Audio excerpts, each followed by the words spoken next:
Welcome welcome all of you. स्वागत है आप सभी का। बच्चे अभी हम क्या पढ़ रहे हैं? अभी हम माइक्रो कंट्रोलर की थर्ड यूनिट पढ़ रहे हैं। थर्ड यूनिट में अगर आपने देखा होगा अभी तक 3 क्लासेस हो चुकी हैं और इन 3 क्लासेस में हमने बड़े इंपॉर्टेंट टॉपिक पढ़े हैं। जैसे कि हमने पढ़ा है पूरा ब्लॉक डायग्राम, या हम उसको बोलते हैं आर्किटेक्चर ऑफ 8051। और उसको पढ़ने के साथ साथ हमने बहुत सारी चीज़ें डिटेल में पढ़ी हैं। जैसे स्पेशल फंक्शन रजिस्टर को डिटेल में पढ़ा है जो कि आता है। जैसे कि हमने उससे रिलेटेड ब्लॉक से रिलेटेड सभी चीज़ें बड़े डिटेल में पढ़ी हैं। एक्यूमुलेटर क्या है, ए रजिस्टर क्या है, बी रजिस्टर क्या है ना, ये सब हम पढ़ चुके हैं। तो आपके यूनिट का 40-50% पार्ट कवर हो चुका है। अब हम क्या पढ़ने वाले हैं आज की क्लास में? इंपॉर्टेंट क्वेश्चन है, इंपॉर्टेंट टॉपिक है। जैसे कि हमें पता है टाइमर एंड काउंटर ऑफ 8051 जो है वो हम ऑलरेडी पढ़ चुके हैं। तो सर अभी क्यों पढ़ा रहे हो, आप वापस से क्यों पढ़ा रहे हो? गुड। अभी तक आपने जो मैंने पढ़ाया था वो बहुत ही स्मॉल वे में पढ़ाया था। अगर मैं आपको बताऊं तो वहां पर ऑलमोस्ट मैंने 3 स्लाइड में आपको ये डिस्कस किया हुआ था टाइमर और काउंटर क्या होता है। 3 स्लाइड, मतलब अगर आप उसे लिखने बैठेंगे कॉपी पेन पे तो ऑलमोस्ट आधा पेज और 1 पेज लिख पाएंगे, मतलब कि 5 नंबर का अगर पेपर आएगा तो आप लिख पाओगे। अब कभी कभी स्पेशली यही क्वेश्चन आता है, explain timer and counter of 8051। ये इंपॉर्टेंट पार्ट है। इसके अंदर 2 स्पेशल फंक्शन रजिस्टर भी अटैच होते हैं, एसकॉन एंड एस मोड, है ना, T con and T mod, है ना, टी कॉन और टी मोड इसके अंदर अटैच होते हैं। वो भी इंपॉर्टेंट है, टी कॉन टी मोड। तो इसीलिए इसको स्पेशली मैं फिर से पढ़ा रहा हूं। ठीक है, अगर आपको शॉर्ट में पढ़ना है तो आपको मैंने 5-10 मिनट में ऑलरेडी पिछले 3 वीडियो में, आई थिंक सेकंड वीडियो में इसको पढ़ाया है ना, ध्यान से सुने। अगर आपको इसको शॉर्ट में पढ़ना है, 5 से 10 मिनट में समझना है, तो मैंने वीडियो नंबर सेकंड यूनिट 3 का सेकंड वीडियो में इसको समझा चुका हूं। और अगर आपको डिटेल में समझना है तो इस वीडियो को देखें। चलें, तो मैंने ये बता दिया पहले ये वीडियो कौन देख सकता है ना, जिसको इसको डिटेल में समझना है। अब स्टार्ट करते हैं, टाइमर और काउंटर होता क्या है। चलें, ध्यान से सुने। देखें, टाइमर एंड काउंटर जो हैं वो हमारे 8051 में होते हैं। ठीक है सर, कोई बात नहीं है। इसमें हमारे 2 टाइमर और काउंटर होते हैं। अब टाइमर और काउंटर या तो टाइमर की तरह यूज होगा या काउंटर की तरह यूज होगा, वो डिपेंड करेगा, उसको मोड यहां से आप चेंज करोगे। टी मोड रजिस्टर जो है वो मोड डिसाइड करता है कौन से मोड में काम करेगा, मैं बताऊंगा। तो आपको क्या बोला कि सबसे पहली बात है कि हमारे पास यहां पर 2 टाइमर और काउंटर है। पहली बात समझ गए? ठीक है सर। उन दोनों के नाम क्या हैं? उन दोनों के नाम हैं, ध्यान से सुनते जाना है, टाइमर 0 और टाइमर 1। अब आप अगर देखेंगे तो चाहे वो काउंटर की तरह भी वर्क करे, उसका नाम यही रहेगा, टाइमर। ठीक है, बात समझ में आई? 2 टाइमर और काउंटर है, वो या तो टाइमर की तरह काम करेगा या काउंटर की तरह काम करेगा, पर उनके नाम यही रहेंगे, टाइमर 0 टाइमर 1। ठीक है सर, समझ में आ गया, कोई दिक्कत वाली बात नहीं है। पहली लाइन में यही लिखा हुआ है कि 8051 में 2 16 बिट काउंटर और टाइमर होते हैं। दूसरा इसमें लिखा है कि which can be use either timer और काउंटर। ठीक है, अब हम बात कर चुके हैं कि टाइमर क्या करता है। टाइमर टाइम डिले प्रोवाइड करता है। कोई ऑपरेशन आप कर रहे हो तो उसमें डिले करेगा, मतलब सिंपल क्या सर डिले मतलब? अरे भाई, जैसे मैंने बड़ा अच्छा एग्जांपल दिया था तब मैंने आपको यूनिट सेकंड लेक्चर में ये टाइमर और कंट्रोलर समझाया था। टाइमर क्या करेगा, जैसे सपोज आपकी वॉशिंग मशीन है, अब वहां पर आप टाइमर लगाते हो, 1 मिनट का ऑपरेशन करवाना है, मतलब 1 मिनट के लिए ऑपरेशन का डिले करवाना है, ऑपरेशन चल रहा है 1 मिनट तक करवाना है। तो टाइमर क्या करता है, दे प्रोवाइड जो होता है time delay, timer time delay provide कराता है। टाइमर क्या प्रोवाइड कराता है, टाइम डिले। काउंटर क्या करता है सर, काउंटर काउंट करता है। क्या काउंट करता है, अगर आपने डिजिटल इलेक्ट्रॉनिक्स पढ़ा होगा तो उसमें आपने काउंटर पढ़े होंगे, प्लीज लिसन केयरफुली। अगर डिजिटल इलेक्ट्रॉनिक्स पढ़ा है तो उसमें आपने काउंटर पढ़े होंगे। काउंटर एक्चुअली में काउंट करते हैं। क्या काउंट करते हैं, यहां पर लिखा हुआ है काउंटर, जो भी एक आप उसको प्रोसेस देंगे उसको काउंट करेंगे। पर एक्चुअली में काउंटर को जितनी क्लॉक पल्स दी जाती है वो उसको काउंट करता है। समझ में आया। देखो काउंटर जो है बनता कैसे है, काउंटर मैं आपको बड़ा बेसिक सी चीज बता रहा हूं, है ना। इसको समझने के लिए आपको डिजिटल इलेक्ट्रॉनिक्स में जाना पड़ेगा, ज्यादा हमको ज्यादा डिटेल में नहीं समझना है, बस इतनी बात समझनी है कि काउंटर करता क्या है। अभी आप रटने को तो रट लो कि काउंटर क्या करता है ना। Counter count event happening outside the micro controller, जो माइक्रो कंट्रोलर के बाहर इवेंट हो रहे हैं उनको काउंट करता है। रट लो, कोई दिक्कत नहीं है, पर समझ में तो आना चाहिए कि ये सर होता क्या है। तो मैं क्या बोल रहा हूं, ध्यान से सुने। जैसे कि मैं काउंटर की बात करूं तो काउंटर एक्चुअली में डिजिटल इलेक्ट्रॉनिक्स में हम पढ़ते हैं और वहां पर देखते हैं कि काउंटर एक्चुअली में क्या काउंट करता है, जो भी पल्सेस उसको दी जाती हैं, जो भी क्लॉक उसको दी जाती है। जैसे आपने काउंटर को 2 क्लॉक दी, ध्यान से देखें, दिस इज क्लॉक, एक क्लॉक है, मैंने आपको बताया भी था।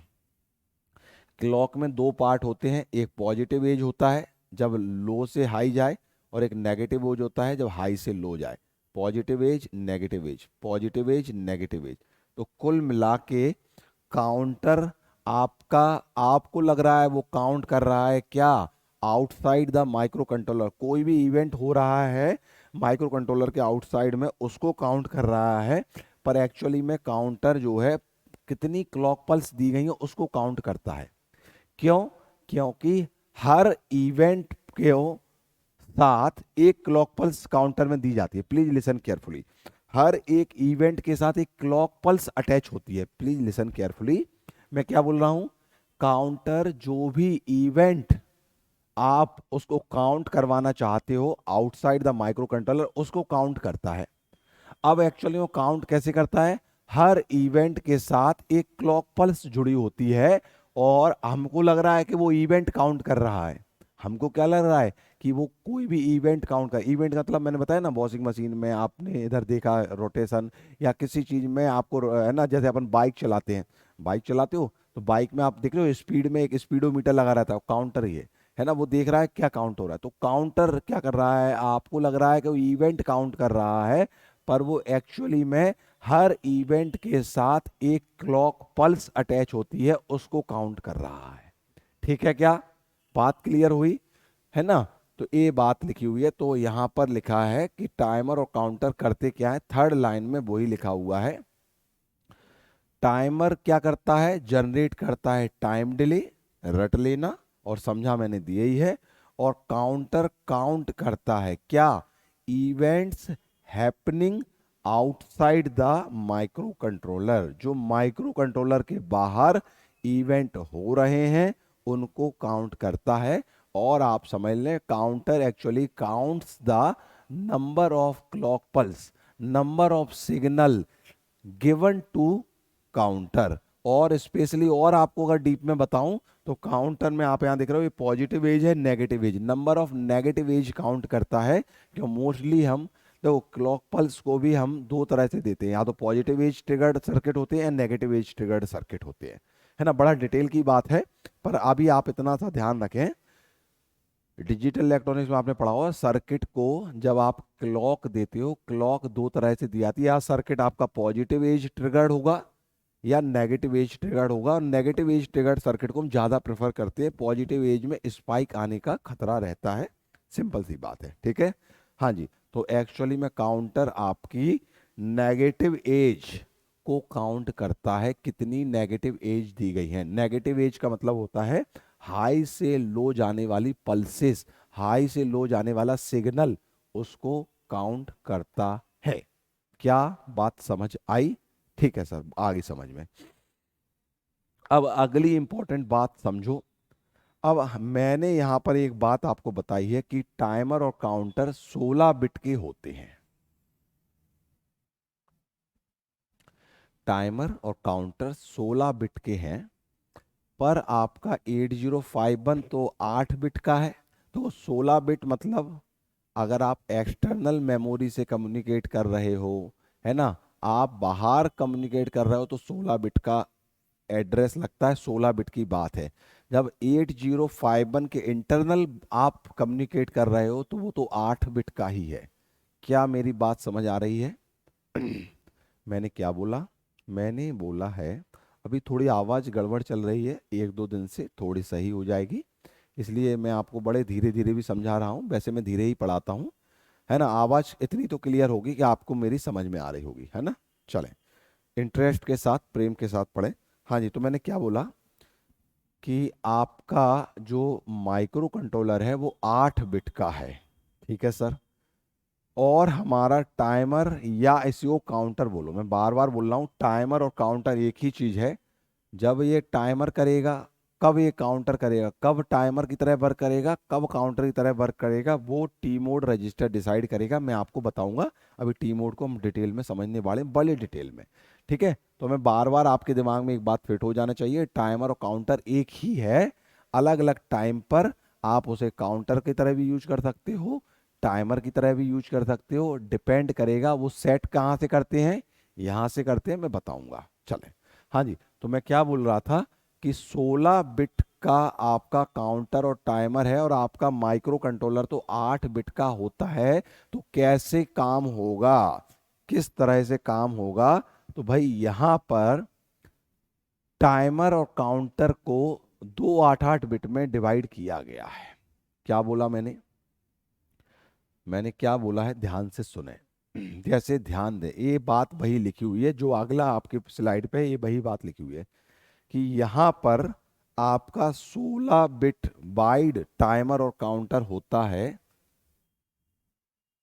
ये 16 बिट का आपका टाइमर और काउंटर मान लो ये है। यहां पर ये 8 बिट यहां पर है, 8 बिट यहां पर है, टोटल 16 बिट हो गई, ठीक है क्या? हाँ जी सर, ये तो हो गया। ये जो ए वाली बिट है, इनको हायर बिट ऑर्डर बिट बोलो, ऊपर इनको बोलो higher order bit, higher order bit या बाइट। 8 बिट का एक बाइट होता है, तो हायर ऑर्डर बाइट बोल देता हूं, इसको बोल देता हूं लोअर ऑर्डर बाइट या बिट बोल सकते हो। 8 बिट का एक बाइट होता है। तो मैंने क्या बोला कि यहां पर आपको दिख रहा होगा कि 16 बिट को आप इस तरह से देख रहे हैं, हायर ऑर्डर बाइट और लोअर ऑर्डर बाइट, ठीक है। अब आप जब इंटरनली 8051 के साथ टाइमर और काउंटर को कम्युनिकेट करवाना चाहते हैं, तो वहां 8-8 बिट का काम होगा, 16 बिट का तो वो होता ही नहीं है। तो अब हमने 16 बिट को दो 8-8 बिट में कन्वर्ट कर दिया है। तो इसी तरह यहाँ पर जो हमारे टाइमर 1 और टाइमर 0 हैं, वो 16-16 बिट के हैं, उनको 8-8 बिट में कन्वर्ट कर दिया है। क्या कन्वर्ट किया है, ध्यान से सुने। जैसे कि TH1 और TH0, फिर TL1 और TL0, ये क्या लिखा हुआ है? हमारे पास दो टाइमर हैं, एक टाइमर 1 और टाइमर 0, ठीक है। टाइमर सपोज ये पूरी व्यवस्था, ये पूरी चीज आपकी टाइमर 1 16 बिट का है, मैं टाइमर 1 की बात कर रहा हूं, ये टाइमर 1 है। अब टाइमर 1 के 16 बिट को 8 बिट ऊपर और 8 बिट नीचे, हायर ऑर्डर और लोअर ऑर्डर में आप लिखा है। और ये हायर ऑर्डर को आप बोलोगे T H, higher order register, है ना, हायर ऑर्डर रजिस्टर, या आप इसको बोल सकते हो टीएच को हायर बाइट रजिस्टर, और टीएल लोअर बाइट रजिस्टर। तो 16 बिट को दो 8-8 बिट के रजिस्टर से हम बताएंगे, वो है TH1 और TL1। TH1 और TL1 दोनों अगर मिला दो तो हमारा पूरा टाइमर बन जाएगा। ये हमारा क्या हो गया, ये टाइमर 1 हो गया। ये हमारा, अगर आपने इन दोनों को मिला दिया तो टाइमर 0 हो गया। क्या मेरी बात समझ में आ रही है? टाइमर 1 जिसमें हायर बाइट को TH1 रखेगा और लोअर बाइट को TL0 1 रखेगा। तो 1 मतलब 1 क्या बता रहा है, टाइमर 1, और 0 यहां क्या बता रहा है, टाइमर 0। H क्या बता रहा है, हायर बाइट को रख रहा है। L क्या बता रहा है, लोअर बाइट को रख रहा है। मेरे हिसाब से समझ में आ गई होगी आपको पूरी बात। तो कुल मिला के आप अगर 8-8 बिट में इसको कन्वर्ट करें तो हायर बाइट को TH रखता है और लोअर बाइट को TL रखता है। और अगर टाइमर 1 के लिए है तो यहां 1 लगा दें, और यही अगर टाइमर 0 के लिए होता तो यहां 0 लगा देते। तो TH होता है हायर बाइट रजिस्टर, TL होता है लोअर बाइट रजिस्टर। TH जो होता है that is higher byte register. क्या बात समझ में आई? और TL होता है लोअर बाइट रजिस्टर। ठीक है, समझ में आ रहा है? तो कुल मिला के यहां पर आपने इस तरह से डिवाइड किया, यही पूरा ये बात यहां पर लिखी है। जो मैंने समझाया है उसको व्यवस्थित तरीके से यहां पर लिख दिया है। These two timer and counter are timer 0 and timer 1। ये 16 बिट बाइट होते हैं, और हर एक 16 बिट को आप एक्सेस कैसे कर सकते हो, दो सेपरेट रजिस्टर से, लो बाइट एंड हायर बाइट, है ना। 16 बाइट टाइमर या काउंटर को आप 8-8 बिट के, 16 बिट का जो हमारा टाइमर है उसको 8-8 बिट में हमने दो जगह डिवाइड कर दिया। और ऊपर जो बिट है हायर ऑर्डर की बिट है, हायर ऑर्डर की बाइट है 8 बिट, मतलब 1 बाइट। इसको हम TH में रिप्रेजेंट करते हैं, लोअर ऑर्डर की TL में। अगर ये टाइमर 1 है तो यहाँ 1-1 लगा दो, 0 है तो 0-0। तो ये ऊपर वाला टाइमर 1, नीचे वाला टाइमर 0, यही पूरा लिखा हुआ है। टाइमर 0, ये 0 और 0। टाइमर 1, ये जो मैंने बनाया ये टाइमर 1 के लिए बना दिया है, और ये टाइमर 0 के लिए बना दिया है। ठीक है, क्या समझ में आ गया? तो बात यहां से समझ में आ गई होगी। अब हम अगली बात करते हैं, ध्यान से देखें कि ऑपरेशन कैसे होता है। काउंटर ऑपरेशन, सपोज करो आपका ये काउंटर ऑपरेशन, टाइमर ऑपरेशन होता कैसे, इसको समझते हैं। देखें,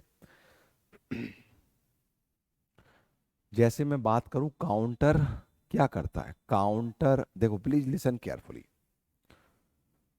काउंटर काउंट करता है। अरे सर, ये तो बड़ी आसान बात है। तो काउंट कैसे करेगा, काउंट कैसे करेगा? काउंट करने के लिए अगर आप ध्यान दें, जैसे आपसे बोला जाए आप काउंटिंग शुरू करो, तो आप कैसे शुरू करोगे? आप शुरू करोगे 0, 1, 2, 3, 4, 5, 6। समझ में आ रहा है? आप काउंटिंग कर रहे हो, तो कैसे कर रहे हो? 0, 1, 2, 3, 4, 5। अब मैं आपसे बोलूं लिख के दिखाओ जरा मुझे, कैसे लिखोगे आप? Please listen carefully. तो आप काउंटिंग लिखोगे 0, 1, 2, 3, 4, 5, इस तरह से काउंटिंग करोगे। तो आप ये काउंटिंग कर रहे हो, ये इसे अप काउंटिंग बोलते हैं। आप डाउन काउंटिंग भी कर सकते हो। मैं बोलूँ 100 से डाउन काउंटिंग करो, 100, 99, 98, है ना, समझ में आ रहा है, 97, 96, 95, ये क्या कर रहे हो? ये भी काउंटिंग है, पर डाउन काउंटिंग है। तो काउंटर या तो अप काउंट करता है या डाउन काउंट करता है। यहां पर बाय डिफॉल्ट हम अप काउंट की ही बात करते हैं। पहली बात क्लियर हुई? यहाँ पर हम बाय डिफॉल्ट अप काउंटिंग की ही बात करते हैं, मतलब आपका काउंटर अप काउंटर ही है, पहली बात। दूसरी बात, ये कितने बिट के होते हैं? 16 बिट का टाइमर और काउंटर है। मैं बार बार बोल रहा हूँ, टाइमर काउंटर एक ही बात है। मैं अगर टाइमर बोलूँ या अकेला काउंटर बोलूँ तो आप समझ जाओ दोनों की बात साथ साथ बोल रहे हैं सर। हाँ जी, चलें। तो मैं क्या बोल रहा था कि ये 16 बिट के होते हैं, 16 बिट वाइड होते हैं। जैसे आप ये सिंगल सिंगल बिट में लिख रहे हो, अब मैं इसको बोलूँ 16 बिट में लिखो, तो 16 बिट में काउंटिंग तो ऐसे ही होगी, है ना, 0 1 2 3। 16 बिट में लिखने के लिए आप हेक्साडेसिमल में लिखते हो, तो ये स्टार्ट कहाँ से होगा? इनिशियल वैल्यू जो होगी 16 बिट की, डेट इज 0000। आपको पता है हेक्साडेसिमल में हर एक सिंगल बिट 4 बिट के बराबर होती है, पता होगा, है ना। हेक्साडेसिमल में हर एक बिट 4 बिट के बराबर है, तो 4 चौको 16 हो गए। तो ये 16 बिट का आपका टाइमर और काउंटर है। स्टार्ट कहां से होगा? इनिशियल वैल्यू क्या होगा? ये लिखा हुआ इनिशियल वैल्यू। इनिशियल वैल्यू मैंने बता चुका हूं, 0000, है ना। और अगली वैल्यू क्या आएगी? अगली वैल्यू मैं बोलूं तो अगली वैल्यू आएगी 0001। अगली वैल्यू 00, ठीक है। इस तरह इसमें अब 2 नहीं आता है, इसमें इसमें 1 के बाद 2 1 0, इस तरह से आएगा। तो कुल मिला के, है ना, कुल मिला के आप इसमें देखते जाएं 0002 इस तरह से, ठीक है, 0003 इस तरह से। तो अब आप इसको ध्यान से देखें, तो इस इनिशियल वैल्यू 000 है और last value F F F F है। हेक्साडेसिमल में आप मैक्सिमम एफ तक लिखते हैं, पता होगा आपको, है ना। तो यहां पर maximum value F F, maximum count value. तो सिंपल है, इनिशियल वैल्यू हो गई 0000 और लास्ट वैल्यू हो गई एफ एफ एफ एफ, ठीक है, वेरी गुड। और आपको मैं बता चुका हूं कि ये 1 बाय 1 इंक्रीमेंट होता है, इंक्रीमेंट है, डिक्रीमेंट नहीं है। इधर अप काउंटिंग होती है और एक एक करके होती है, ऐसे नहीं है 0 के बाद 2 आ जाए, 2 के बाद 4 आ जाए, नहीं, सिंगल काउंट बढ़ता है। इसलिए ये आप देख रहे होगे इस तरह से बढ़ेगा। तो अब काउंटर ऑपरेशन, टाइमर ऑपरेशन लिखा हो, when these timer and counter act as a counter they always count up. अब ये जब काउंटर की तरह वर्क करेगा तो ये अप काउंट करेगा। समझ में आया? क्या बोला मैंने?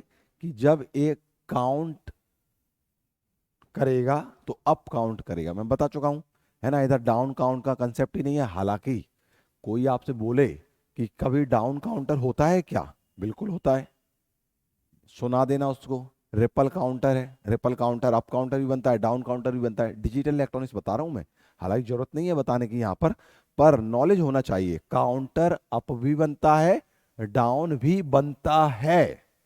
यहां पर अप है केवल, ठीक है, वेरी गुड। और उसका इनिशियल वैल्यू 000 है, क्योंकि 16 बिट का काउंटर है। 16 बिट आपका बाइड होता है ना टाइमर काउंटर, इसलिए 000 इनिशियल है और लास्ट एफ एफ एफ है। अब एक इंपॉर्टेंट बात आती है, रोल ओवर कंडीशन और काउंटर।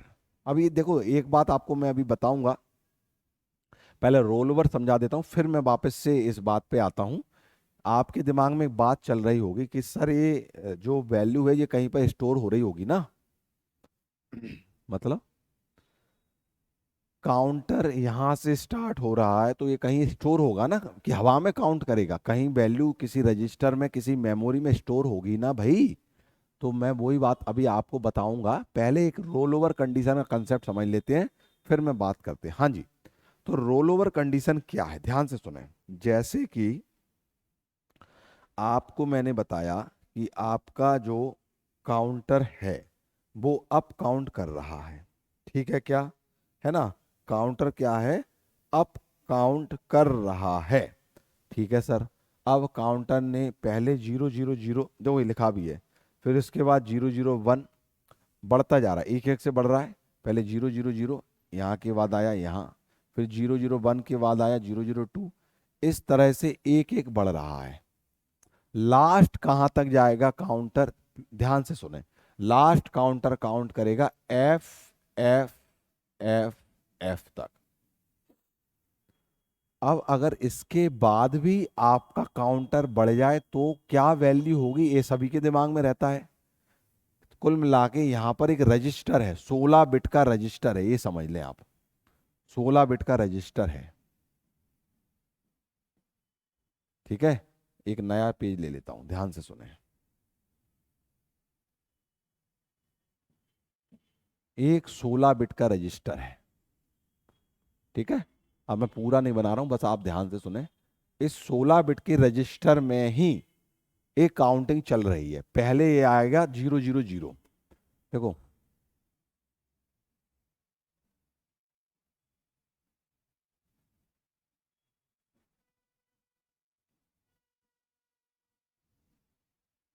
देखो 000 आपको मैंने क्या बताया, आप हेक्साडेसिमल में लिखते हो। हेक्साडेसिमल में मतलब 4 बिट का एक बिट, ये 0000, इन चारों को मिला के आपने फिर अगला, ध्यान से देखें, मैं कोशिश कर रहा हूं आपको बढ़िया समझ में आए।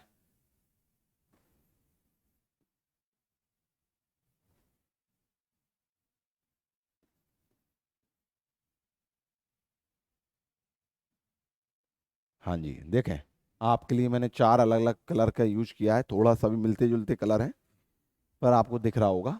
अब देखें, ये मैंने इनको बाइनरी में लिख दिया है, और हेक्साडेसिमल में अगर मैं लिखूंगा तो कंबाइंड इनको कैसे लिखूंगा, हेक्साडेसिमल अगर मैं लिखूंगा तो इन 4 के लिए 0, इन 4 के लिए 0, इन 4 के लिए 0, इन 4 के लिए 0। तो आपको बस इतनी बात समझनी है, सुनते चले। काउंटर यहां से स्टार्ट हो रहा है 0000, ये हेक्साडेसिमल है। हेक्साडेसिमल में 4 बाइनरी बिट को मिला के एक सिंगल बिट लिखते हैं। समझ में आ गया। तभी तो अगर बहुत सारे बच्चों के दिमाग में चलता है, सर ये 16 बिट का कैसे है, ये 16 बिट दिख रही है, और हेक्साडेसिमल में एक सिंगल बिट मतलब 4 बिट। ठीक है, समझ में आ गया, ठीक है सर। अब यहां पर ये एक रजिस्टर है जिसमें ये सब सेव हो रहा है। अब अगला क्या आएगा, 001, 001 आएगा। तो यहां पर सिंपल सा देखो, अगला काउंट क्या आएगा, 0001। तो बस यहां पर ये वाली जो बिट है ना, ये 1 हो जाएगी। अगला काउंट क्या आएगा, 0002। तो यहां पर क्या चेंज होगा, पूरा रजिस्टर में ए 2 कैसे लिखते हो, 2 कैसे लिखते हो, अभी देखो आपको समझ में आ रहा है होगा, बाइनरी में 2 कैसे लिखते हो, ए बिट चेंज हो जाएगी। तो एक रजिस्टर में आपकी बिट चेंज हो रही है। इस तरह से इंक्रीमेंट यहां पर हेक्साडेसिमल में यहां दिख रहा है, और बाइनरी में यहां दिख रहा है। 3 होगा अगला, अगर मैं इंक्रीमेंटेड वैल्यू बोलूं तो 0003। अब आपने 3 तो यहां लिख दिया, बाइनरी में 3 कैसे लिखते हो, बाइनरी में 3 कैसे लिखते हो, बाइनरी में 3 कैसे लिखोगे, बाइनरी में 3 लिखने के लिए आपकी क्या वैल्यू हो जाएगी, बात समझ में आ रही है। ठीक है, 0123, इसके रिस्पेक्ट में आप बिट चेंज हो रही हैं, या बिट चेंज हो रही है उसके रिस्पेक्ट में आप हेक्साडेसिमल लिख रहे हो। तो ये बात नहीं है, इंपॉर्टेंट बात समझ में आना है कि लास्ट यहां तक आपका इनिशियल इनिशियल काउंट तो ये है। इनिशियल काउंट कहां पर है, this is your initial count, initial. और लास्ट फाइनल काउंट कौन सा है, F F F F, this is your final count. अब आपका ये एफ एफ एफ एफ आ गया। बहुत सारे बच्चों के दिमाग में चल रहा होगा, sir F F F F के टाइम पे यहां क्या होता है, एफ एफ एफ के टाइम पे ये पूरा जो है सभी की वैल्यू क्या हो जाती है, one one one one one one one one one one one one one one one one, सभी वन हो जाते हैं। सभी वन हो जाते हैं कब, जब आपका फाइनल वैल्यू आ जाए। अब अगर यहां के बाद अगला इंक्रीमेंट करना है तो क्या होगा, ए रोल ओवर कंडीशन है, ए ओवरफ्लो कंडीशन है, क्योंकि यहां तक ये मैक्सिमम लिमिट है। अब यहां से अगर काउंटर एक बढ़ जाए अगर यहां से काउंटर अप हो जाए तो क्या होगा? अगर यहां से काउंटर अप हो जाए तो वापस काउंटर कहां चला जाएगा? ध्यान से सुने, काउंटर वापस 0 में चला जाएगा। क्या बात समझ में आई? काउंटर अपनी मैक्सिमम लिमिट में पहुंच गया जो कि एफ एफ एफ एफ है। अगर इसके बाद भी काउंटर अगर बढ़ गया तो काउंटर वापस 0 0 0 0 में आ जाएगा। खत्म बात। यही रोल ओवर कंडीशन है, इसी को आप ओवरफ्लो बोलते हो। देखो यही लिखा हुआ है, अगर एफ एफ एफ में आ गया तो वापस काउंटर 0 0 0 में चला जाएगा। सिंपल सी बात है। काउंटिंग, एक बच्चा है वो केवल 10 तक गिनती जानता है। ध्यान से सुनना, एक बच्चा है वो 10 तक गिनती जानता है। उससे बोलो बच्चा गिनती सुनाओ तो बोलेगा 0 1 2 3 4 5 6 7 8 9 10। आप बोलोगे बच्चा 10 के बाद क्या आता है? बोला 10 के बाद तो मेरे हिसाब से 0 आता है, क्यों? उसे पता ही नहीं है कि 11 होता है। उसकी लिमिटेशन 10 तक की है, इसीलिए इसी तरह इसकी लिमिटेशन एफ एफ एफ तक है। इसके बाद अगर ये काउंट करेगा तो वापस 0 से करेगा, वो बच्चा वापस से काउंट स्टार्ट करेगा। तो आप बोलोगे 10 के बाद क्या है? बोला 10 के बाद तो गिनती खत्म है, वापस 0 से शुरू करना पड़ेगा। यही यहां पर है। ये काउंटर यहाँ पे केवल एफ एफ एफ तक ही जानता है क्योंकि 16 बिट का है, इसीलिए वापस 0 पे आएगा। ठीक है सर, ये बात हमारे खोपड़े में घुस गई। इसी को रोल ओवर कंडीशन बोलते हैं, इसी को आप ओवरफ्लो कंडीशन भी बोलते हो काउंटर में। ठीक है। अब यहां पर एक बहुत इंपॉर्टेंट बात आपको समझना है। यहां पर पिक्चर में आ जाएगा आपका कौन? एसकॉन रजिस्टर। हालांकि एसकॉन रजिस्टर को मैं सेपरेटली फिर समझाऊंगा इधर इसमें अभी आगे, पर यहीं से आप उसको समझ सकते हो। क्या समझ सकते हो? कि SCON register, T cone SCON serial बार बार आ रहा है। T cone register timer control register यहां पर पिक्चर में आ गया। मतलब आपका जब ओवरफ्लो आया तब काउंटर एफ एफ एफ से 0 0 0 हो गया, ये तो बढ़िया बात है। पर ये ओवरफ्लो आया, ये पता कैसे चलेगा? आपकी काउंटर में कैलकुलेशन में यहां पर ओवरफ्लो आया, पता कैसे चलेगा? पता करने के लिए आप टीकॉन रजिस्टर को देखेंगे। जैसे ही यहां पर ओवरफ्लो आता है उसी समय यहां पर टीकॉन रजिस्टर में बिट है वो सेट हो जाती है। टीकॉन रजिस्टर का फुल फॉर्म है टाइमर कंट्रोल रजिस्टर करना, टाइमर कंट्रोल रजिस्टर। समझ में आ रहा है? तो जहां पर भी जैसे ही ओवरफ्लो आता है इसमें कुछ बिट होती हैं वो सेट हो जाती है। वो आपको ये बताती है कि आपका जो काउंटर है उसमें ओवरफ्लो आ चुका है।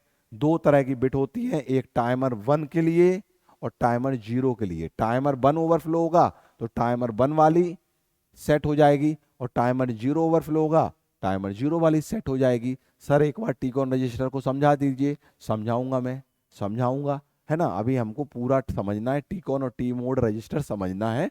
अभी के लिए इतनी बात सुनते चलो जो मैं बोल रहा हूँ। ठीक है, क्या बात क्लियर है? Very good. तो आपको ये बात समझ में आ गई होगी जो मैंने अभी समझाया। तो आपका टीकॉन रजिस्टर क्या है? आपका कंट्रोल करता है ऑपरेशन को, है ना, कंट्रोल ऑपरेशन को करता है। या आप बोल सकते हो टीकॉन रजिस्टर स्टेटस को बताता है ना, आपकी जो ऑपरेशन है उसके स्टेटस को बताएगा, है ना, कि ओवरफ्लो आया कि नहीं आया, कंट्रोल बिट सेट हुई कि नहीं हुई। तो टीकॉन रजिस्टर के बारे में अभी आप इतनी बात समझ लें कि टीकॉन रजिस्टर आपके काउंटर के स्टेटस को बताएगा, इसमें ओवरफ्लो आया कि नहीं आया, आपने कंट्रोल बिट सेट की कि नहीं की, है ना, ये आपको बताएगा।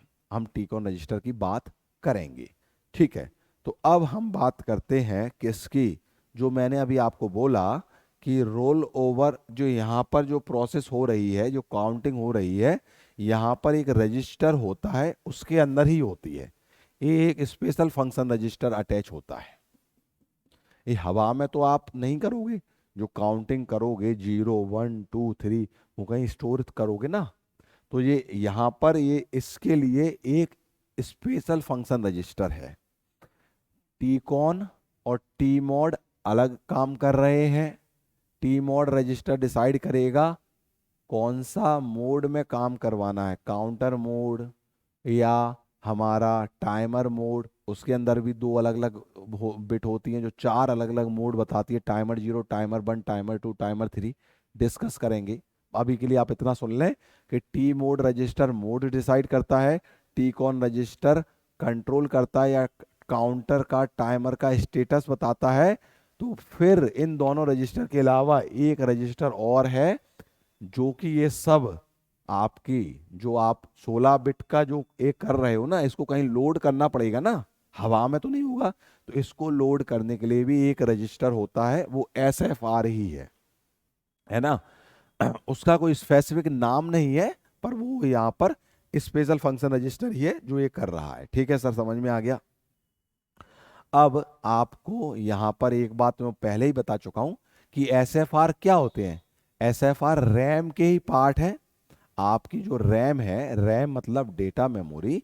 डेटा मेमोरी आप देखोगे तो वो उसमें उस डेटा मेमोरी के दो पार्ट हैं। आपके रैम के दो पार्ट हैं, मैं बता चुका हूं। रैम दो पार्ट में है। रैम में एक आपके जनरल पर्पज रजिस्टर के लिए है और रैम का एक पार्ट आपके स्पेशल फंक्शन रजिस्टर के लिए है। तो आपके जितने भी स्पेशल फंक्शन रजिस्टर हैं वो रैम के पार्ट ही हैं। रैम क्या है? रैम आपकी यहाँ पर डेटा मेमोरी है, ये मैं आपको बता चुका हूँ। हाँ जी, चलें, समझ में आ गया होगा, ये बात क्लियर है, कोई बड़ी बात नहीं है। चलें, तो अब हम बात करते हैं, सिंपल सी बात है, जो मैंने आपको बताया वही आपके सामने फिर से आ गया। क्या मैंने बताया आपको? अभी मैंने आपको छोटी सी बात बताई थी कि टाइमर 0 रजिस्टर जो होता है वो 16 बिट का होता है ना। टाइमर 0, टाइमर 1 जो रजिस्टर है वो 16 बिट के हैं। ठीक है, तो टाइमर 0 की 16 बिट को 8 बिट में आप डिवाइड कर रहे हो। ये उसका पिक्चर व्यू आ गया जो अभी हमने यहाँ डिस्कस किया है। वही बात यहाँ पर बोली जा रही है। कौन सी बात? ए वाली बात, है ना। जो पूरा जो डिस्कस किया है वही बात यहाँ पर बताई जा रही है। हाँ जी, तो मैंने क्या बोला? टाइमर 0 और टाइमर 1 की 16 बिट है। यहाँ से बिट नंबर 0 से स्टार्ट होके बिट नंबर 7 तक और बिट नंबर 8 से स्टार्ट होके बिट नंबर 15 तक है। ये पूरा 16 बिट का आपका टाइमर आ गया है। अब 16 बिट को 8 बिट में कर दिया है। ये ऊपर TH आ गया है 0 और ये TL आ गया है 0। टाइमर 0 का हायर बाइट रजिस्टर और टाइमर 0 का लोअर बाइट रजिस्टर।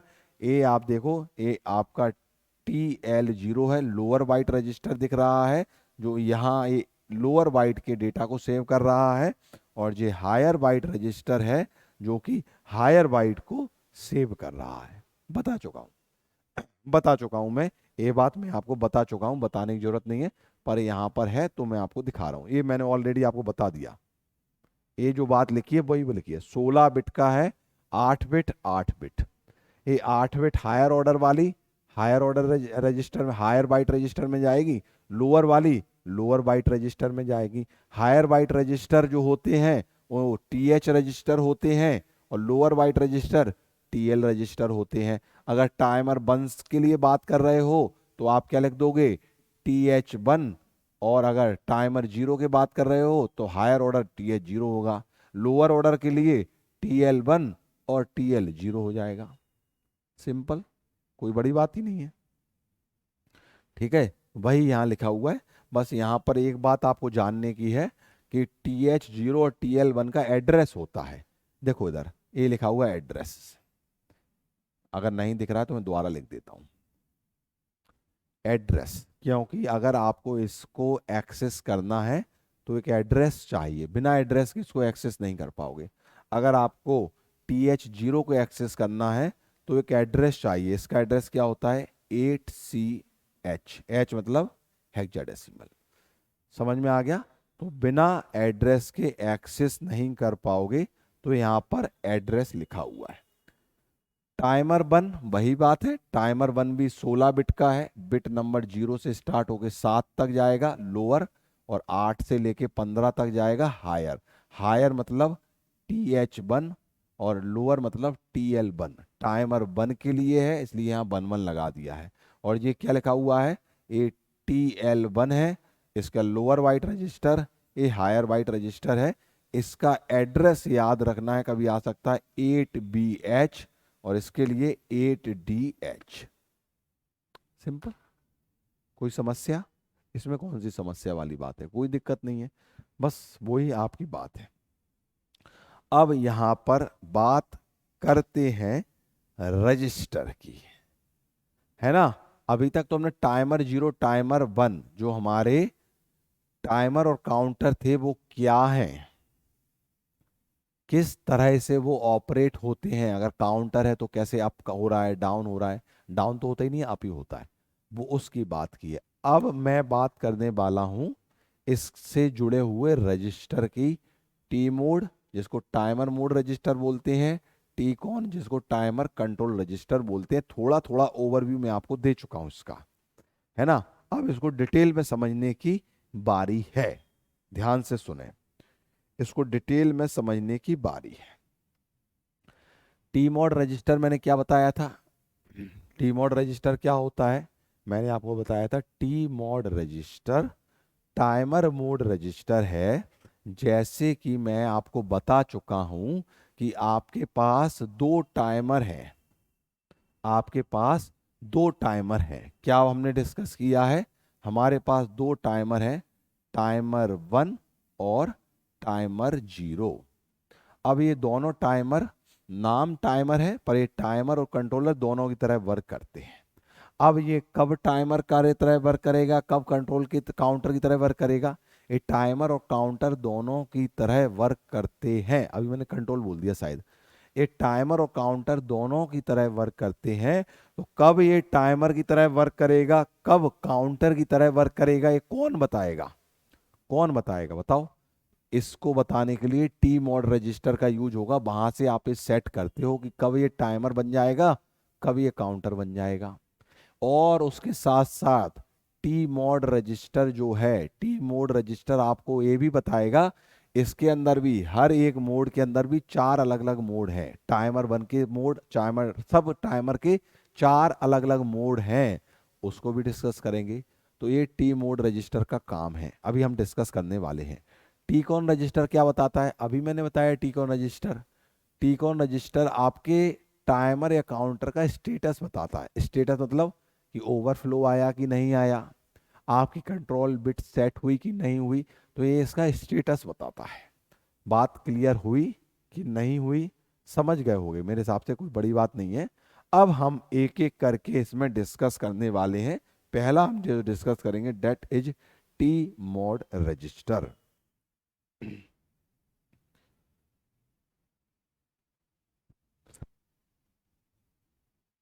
पहला है टी मोड रजिस्टर। अब टी मोड रजिस्टर अगर आप ध्यान से देख रहे होगे, टी मोड रजिस्टर अगर आप ध्यान से देख रहे होगे तो यहां पर आप ध्यान से देखेंगे कि आपके सामने ये यहां पर टी का बार होता है।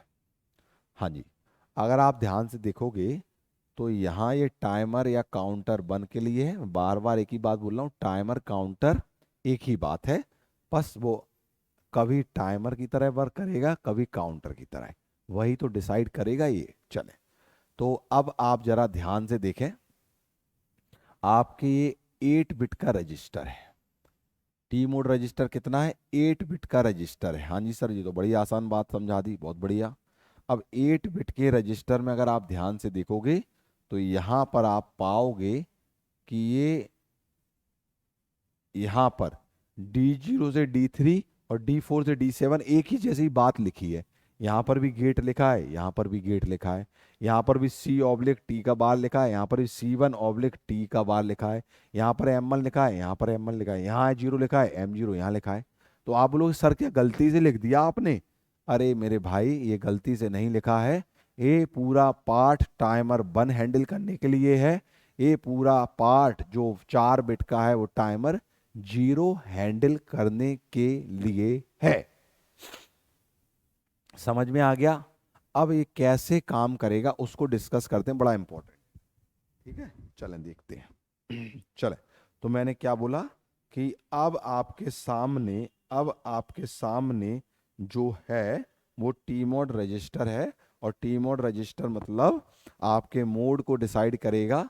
और टी मोड रजिस्टर में ये शुरू की 4 बिट, हायर वाली टाइमर 1 के लिए, लोअर वाली टाइमर 0 के लिए। अब आप जरा ध्यान से देखें तो D7 और D3 को देखें। D7 जो है वो लिखा हुआ है गेट, D3 जो है वो भी लिखा हुआ है गेट। ध्यान से सुने, D7 भी गेट लिखा हुआ है और D3 भी गेट लिखा हुआ है। D7 किसका गेट है? टाइमर 1 का। D3 किसका गेट है? टाइमर 0 का। ये बात तो भेजे में घुस रही होगी।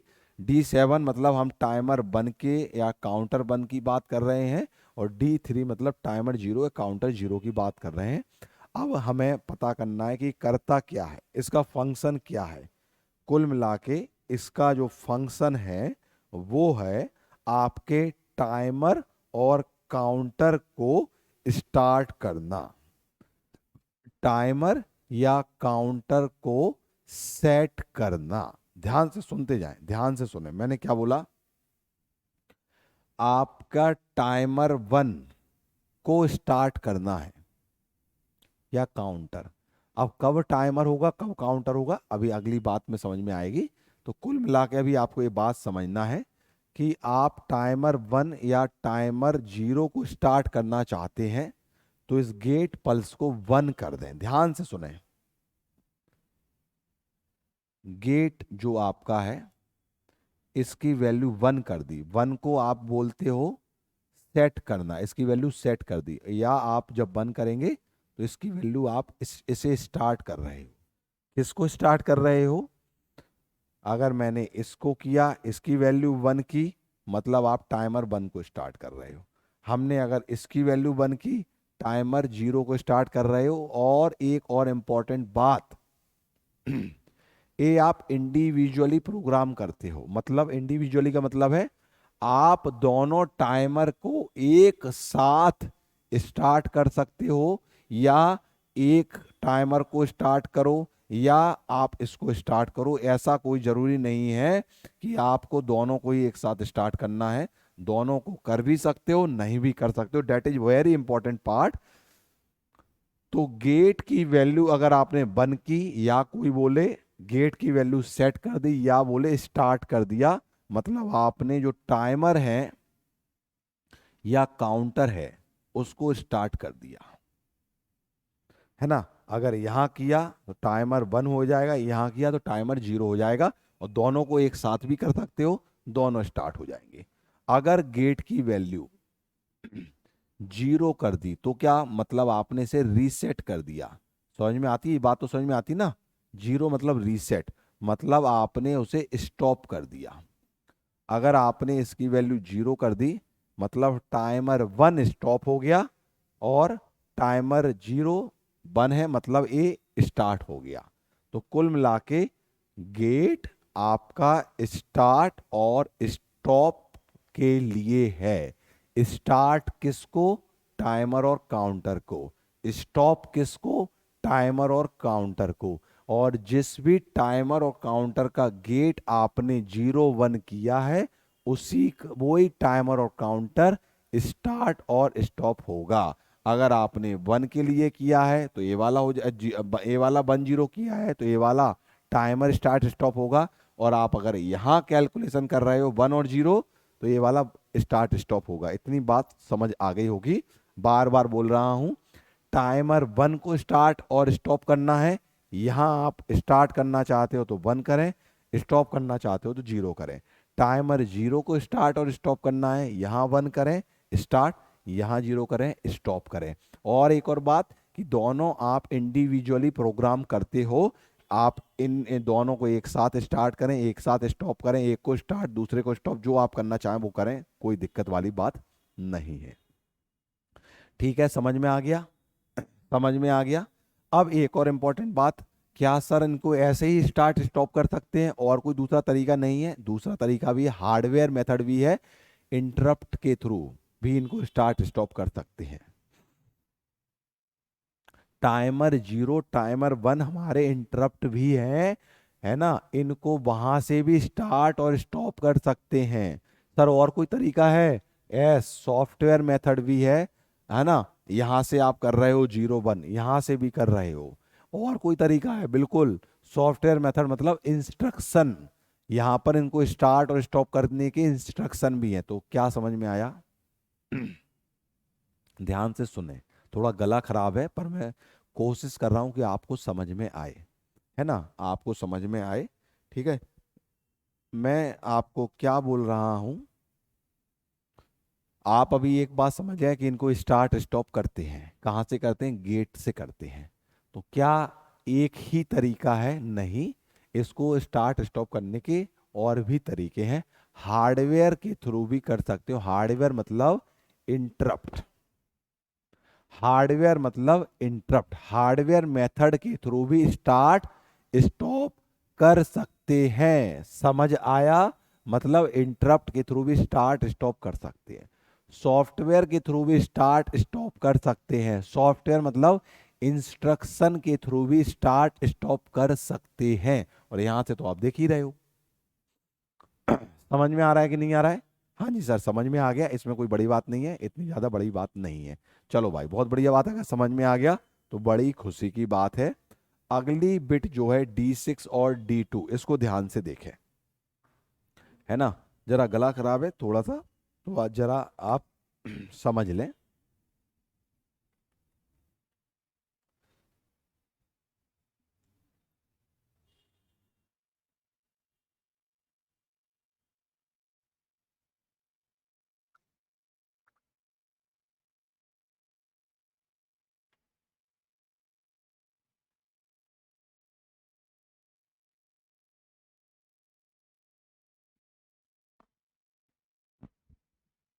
हम्म,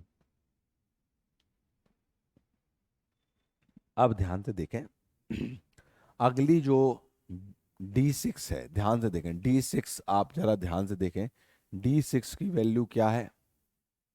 D6 अगर आप ध्यान से देखें वो है C/T जीरो के लिए, ठीक है।